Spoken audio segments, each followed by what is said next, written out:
Hello and welcome to a very special How I Paint Things. Now today we're going to go back to the very basics, starting from scratch. How would you go about painting something if you've never painted before and you don't want to spend a huge amount of money getting started? Everything here has been done using a starter set from the Army Painter and just 2 extra paints, which I will mention as we get into it. You don't necessarily need, I just found them really handy to have. Now the miniature here, this is Grond. He is Mrs. Sledge's character in a Storm King's Thunder campaign. And he's been made using the tools over at Eldritch Foundry, which I will link to in the description and show you how to play around with those. So all of the paints will be listed in the description below, same as always. And this time there are going to be quite a few timestamps throughout the video because we're going to cover a fair bit today. So let's get started. So when you first find your way to Eldritch Foundry, this is what you're going to see. Or something like it. Maybe you won't arrive in May. What we're going to do is go up to create your character. This is where you log in for the first time. Now up on the top here, we've got login. And we'll skip over this as I enter my details. But whether you're logged in or not, this is what you're going to end up seeing for the first time. A human-looking chap with some pretty standard gear. Now the cool thing is that there are dozens of different options for species, race, call it what you will. It's just ridiculous, the number of options that you've got. I do thoroughly recommend spending a little bit of time checking out every single one of the categories that you'll find in each of these menus, because there are some absolutely bonkers options in there. Amputee options are pretty interesting. For example, cyborg fists. You can do some pretty cool stuff with that too. Now, if you're like me, I am always paralyzed by choice the first time I come across these things. I don't know what character I'm going to make. I don't have a plan in mind. I end up spending hours looking through all of the different options and just playing around. But there are some pretty cool ready models which you can use as a base to work from. For example, I was playing around in the melee fighters section. I picked Tiefling Paladin, which loads up all of the options pre-made for you. She's posed, she's got her gear. It's pretty nifty, because then you can start going back to options earlier in the menus and start picking different stuff. So you can pick a ready model and tweak it to your liking, or you can start from the basics and fight your way through, pick what you like. And then, once she's saved, you can just go ahead, Control S to save as you go. Any other changes you make, you can start fooling around with the poses too. There are a lot you can use as the base here. So if I pick, for example, Assassin, it's a pretty standard, sort of hunched, at the ready build. But then if I go to, where am I, Arms, you start getting some really, really specific options where you can play around with posing. Each of the joints you can select individually. Now, luckily, if you see the joint that I've got selected, number 2, it does change the color of the little bone marker. So that's quite handy. And I tend to find the pivot options are the most useful because, of course, that's what you're most likely to want to change. Of course, if you bring up saved characters, you can go back to old versions. And I'm going to bring up here Grond. Now the base is an interesting one here because you can select a whole bunch of different base styles.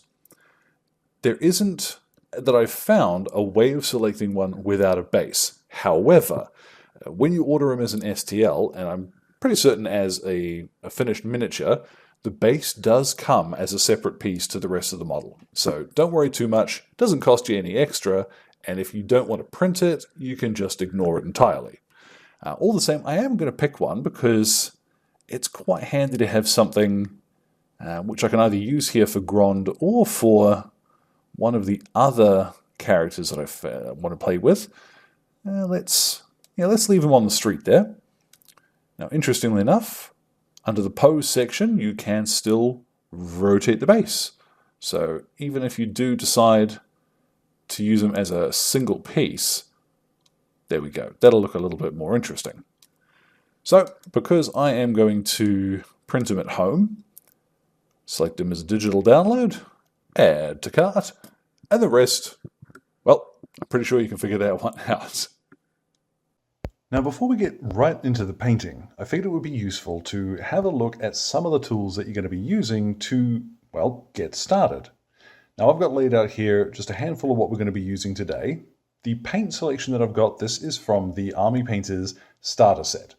Now, I'm using Army Painter for a couple of reasons that I'll touch on now. First of all, they are partnered with Wizards of the Coast, so a lot of like official guidelines and guides and stuff like that is going to suggest or make mention to Army Painter products. So to my mind, it makes sense. If that's what you're going to be seeing when you pick up some miniatures, let's follow along with that. Secondly, price-wise, they're probably one of the most competitive out there. And the advent of their new Fanatic range, these are very good. Was a little, sometimes it's difficult to recommend a paint range for one reason or another, but if you are just getting started, Fanatic in particular, I use them for all sorts of things, and you can see some more of my collection there, so if I'm still reaching for these, they must be pretty good. We're also going to be using a primer spray. Now, the starter set does come with a brush-on primer, which is actually really good, but I'm going to use the primer spray because I want a black surface to work from. We'll talk a bit more about that when we get to it. The primer we're going to use essentially as a grey paint as we go along. Now I've got the brush here, the starter brush from that paint set. I've also got a monster brush from the Army Painter, and we'll get to that as well. This is going to be useful for our washes and things like that. And then I've got two kind of grimy looking brushes. These ones are actually just from the stationery aisle.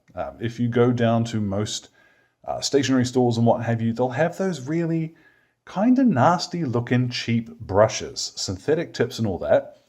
But they have a lot of use for what we're going to be doing. And particularly, if you don't want to break the bank getting a bunch of really good brushes, these are going to be fine for your first few miniatures, particularly for what we're going to be using them for today. And then, lurking off to the side here, I've got my wet palette. Now this one comes from the Army Painter as well. These are not a strict necessity, but they are very nice to have. You can also make your own wet palettes. There are a bunch of really good guides for this on YouTube. This one I quite like because it has the plastic section here on the top with the wells for shades and speed paints and stuff like that. But underneath is the actual wet palette itself. So you're going to see quite a lot of this today. If you don't want to pick up a wet palette or make one yourself, what you can use instead is anything which is smooth and non-porous. So an old dish plate, or even a white tile, a building tile or something from a renovation maybe, if you've got one laying around. Those could be rinsed off with hot water after they're used, and they'll last for ages. So you are probably going to see one or two extra paints. Again, not in the strictly necessary sense, but they will be nice to have. So I'll recommend one or two additionals as we go along. Let's get a look at the miniature itself though. Not all that inspiring laid flat on his back like that. Now, like I mentioned, you do get the base separately. This fella, he's been printed at home. You do need to support the STLs yourself, and that is a little outside the scope of what we're going to be doing today in this video. So again, some great guides on YouTube, check those out. Personally, I like to over-support my miniatures. I would rather have a little bit more cleanup to do at this stage and have a print that's actually come off successfully than not support it enough and end up having to reset my machine all the time. So what I'm going to use, I use a couple of different sandpapers to get some of the support marks off of my miniatures. I use an 800 grit and a 1200 grit. The 800 is normally going to be when I'm doing his boots and similar, along the base of capes and what have you. And then the 1200 is when I'm up along things like shields and swords that I want to be quite gentle with. So I'm going to finish this guy off and assemble him ready for painting. Okay, there's our man Grond, assembled and ready for action. Just a tiny dot of super glue on his boots will be plenty to get him to stick to his base. Now, something I should have mentioned earlier, if you are printing these at home, use a durable resin.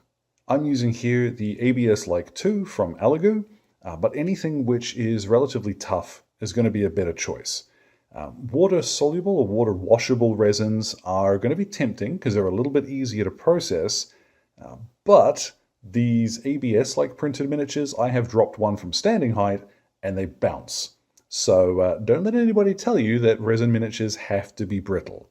Anyhow, I'm now going to take him outside and hit him with a matte primer. Now I'm going to use the matte black. Let's see what we end up with.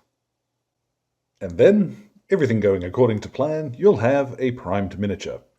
Now, I've been accused of shenanigans for having such easy results with my primers, but I'll tell you, there is a trick to it, and it's as simple as this. Shove the primer can under your armpit. That's it. Tuck it under there for about 10 minutes before you go outside to spray, give it a good shake before you do, and bringing the can up to that sort of gentle body temperature will help immeasurably. Particularly Army Painter, Vallejo, Citadel, they all benefit from it. I have gone outside and primed in literal sub-zero temperatures by first bringing the can up to temperature. Now, if it is too hot outside, once it passes about 25 degrees or it's really humid, then you're going to have different problems with the priming. So bear that in mind. You might then want to turn to the brush-on primer. But for canned stuff, yep, stuff it under your arm. There's no more escaping it. At last, we need to apply some paint. So what I've done is squeezed out a little bit of leather brown onto some kitchen towel here. And I'm working it into the bristles of my little nasty, cheap, flat-edged brush here.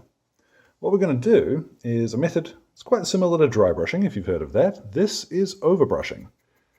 It's a similar technique, but instead of just catching the high points, what we want to do is to basically make most of him brown and leave just a little bit of the black in the recesses.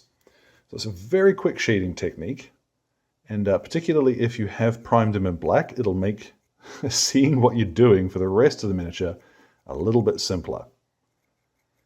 Now, it's always better here to have too little paint on your brush while you're doing this, because you can come back, of course, and add more, but if you add too much in one go, it gets a bit messy.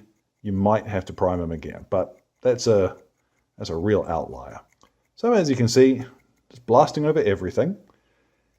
It will help if you do this over the metallic stuff as well, surprisingly enough. You can come back, give this a couple of passes. Let's have a look at what he looks like once he's all base coated in this method. Now this does look a little more grainy on camera than it does in reality, but I think you'll agree that's not a bad start. Now some folks actually quite like using their miniatures like this. You know, you pick a color for the party, color for the bad guys, and just paint them like this differently, and it will give you a fair bit of visual interest on the tabletop. We, of course, are going to take this a little bit further now, but it's worth pointing out if you're happy with that, there's nothing that says you have to keep going. I am going to put them aside for a second, though, because I want to show you mixing paints. So, Grond, being a half-orc, we're going to use green skin as the basis for his skin tone. But this is quite bright and a little more cartoony than I would like. So what I'm going to do is splurge out way too much paint. And now I want to add a little bit of grey to it to give us a slightly less cartoony green. Now, some folks will just go ahead and drop the paint straight into what they're going to mix it with. What I recommend is pop your mix color just next to and a little bit away from your main color.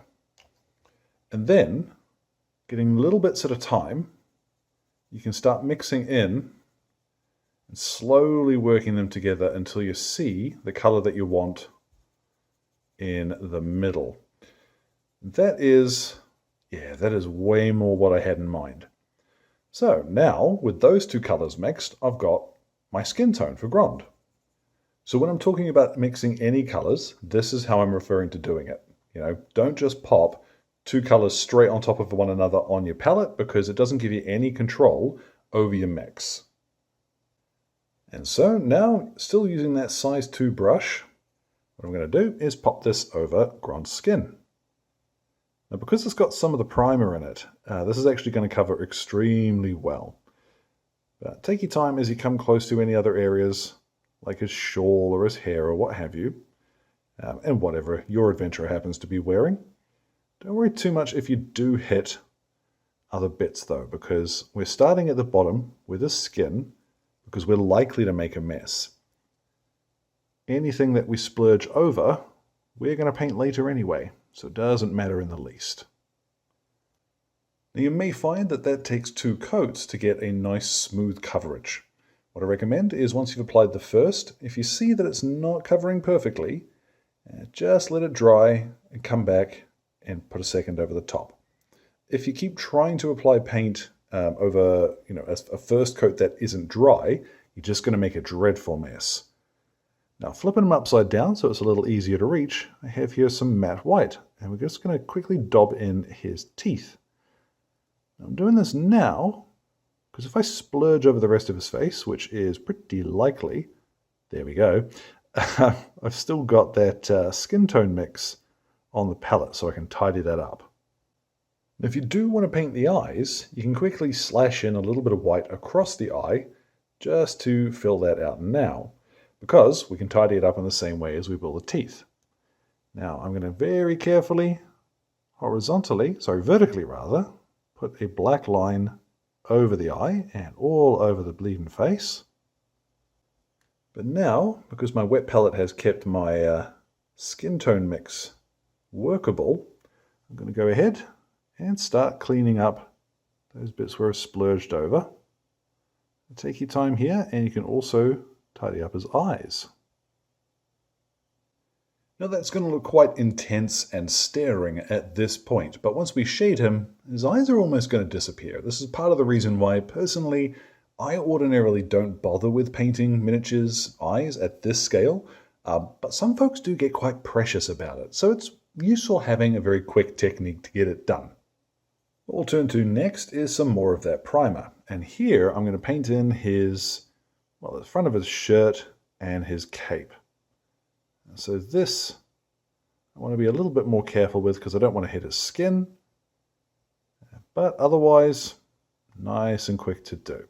You'll see a little bit of the brown underneath showing through on his chest here.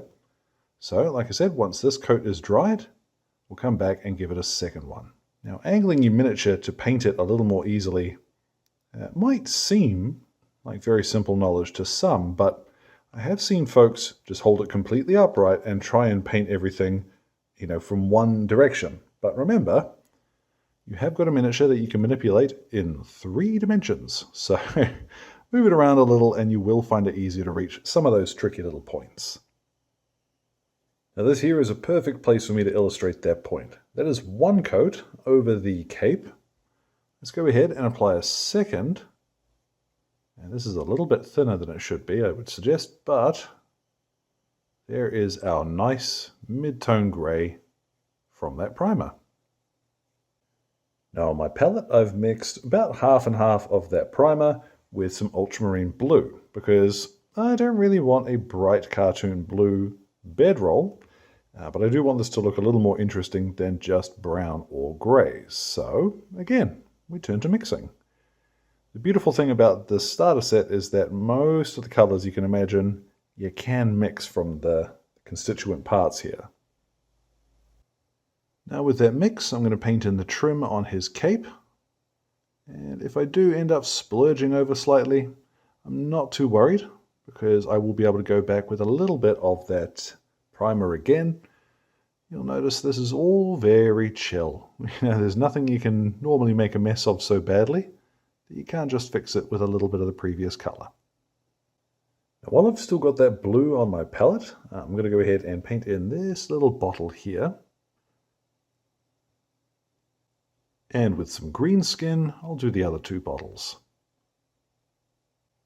Alright, let's spin them around, because now we're getting to the fun part. What I have is plate mail metal, and there's quite a lot of armor on Grond here. What I'd recommend is not only the armor plates that we want to be silver, will we use plate mail metal here. You'll see it covers super well, but I'm also going to do bits that I want to be gold in this as well, because the greedy gold will cover much better over a silver, essentially background primer, and it takes 2 seconds to lay that down.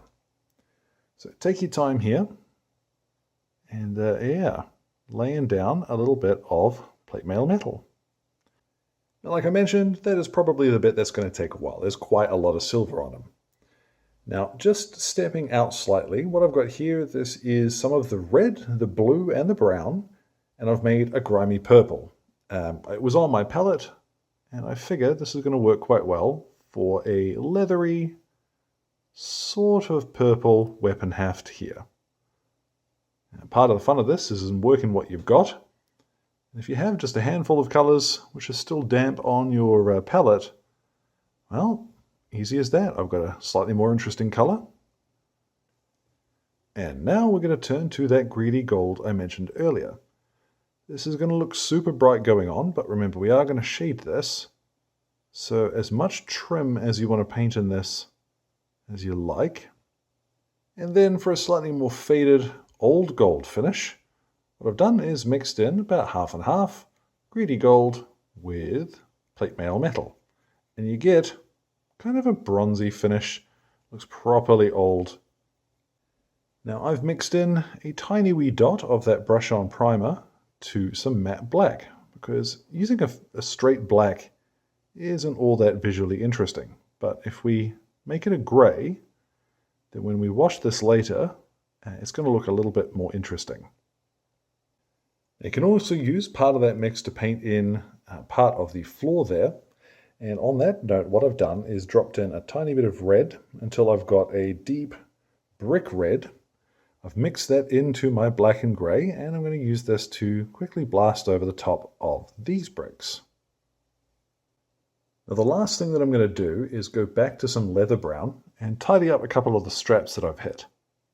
Now, if you paint this over the stuff that we have already overbrushed, what you'll notice is that it is a slightly stronger and lighter brown now. So as much of this as you do want to essentially lighten up, you can hit with your leather brown now rather than using it as just a tidying stage. I'm not going to do anything else to the backpack here. That's quite sufficient, to be perfectly honest. But I am going to go around and just any bits of tidy up I need to do, I'm going to do those now. Now once you're satisfied with your tidy up and all of your base colors are the way you want them to look, it's time to shade them. Now the starter set comes with strong tone, but I would recommend this is where we'll want to make one extra purchase. And what I've got here is speed paint medium as well.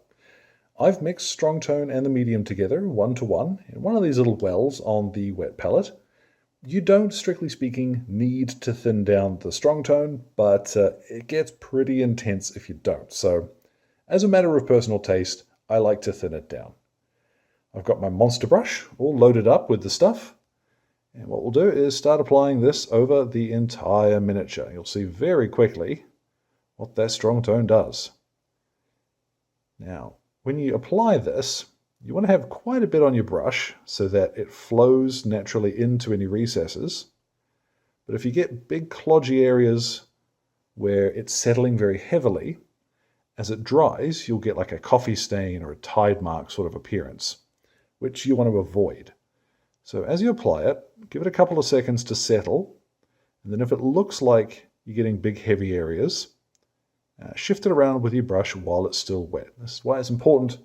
You see I'm working quite slowly in areas at a time rather than just trying to douse the whole miniature. But we are going to cover, like I said, the entire miniature in this stuff. And wherever possible, keep your brush moving in the same direction. Once we have gone over everything, we'll pop them somewhere sunny to dry, give them about half an hour, and see what we've got after that. Now at the bottom of his cape, and areas like this on a miniature, like greatcoats and stuff, that's always going to be where you get these big pools. While they're settling and they're still wet, wick them away and just apply them somewhere else. Now once that has dried, what you'll have is something that looks like this, which there's a lot more visual interest there. Plenty of shading, and he's a little bit more lifelike. Now the wash will dry just a little bit shiny, but we're not too worried about that because we are going to varnish as a final step. At this point, you could put them on the table quite happily. But what I'm going to do is grab another new color. This is Brain Matter Beige. Doesn't come in the paint set, but a thoroughly recommended one from me.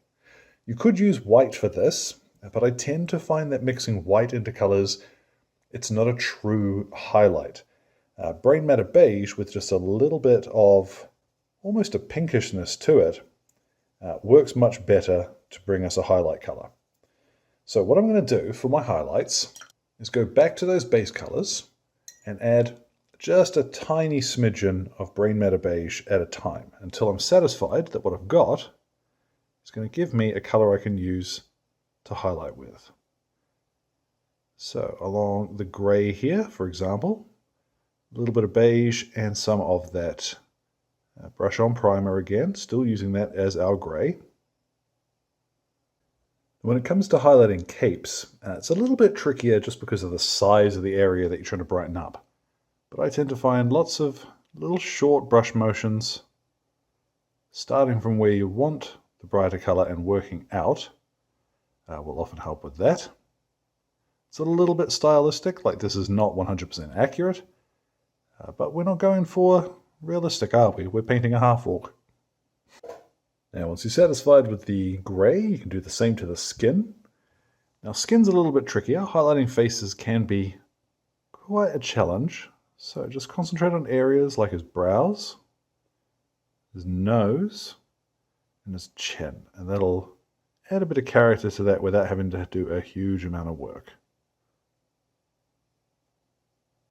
Now, roughly half and half, leather brown and brain matter beige, I'm going to use to pick out just a few of the corners on things like his boots and one or two bits of the belts that he's wearing.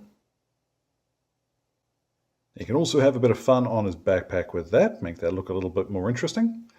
And the final highlight that I'm going to apply will be to go back to plate mail metal. We'll use this to highlight just some of the silver bits, if you fancy.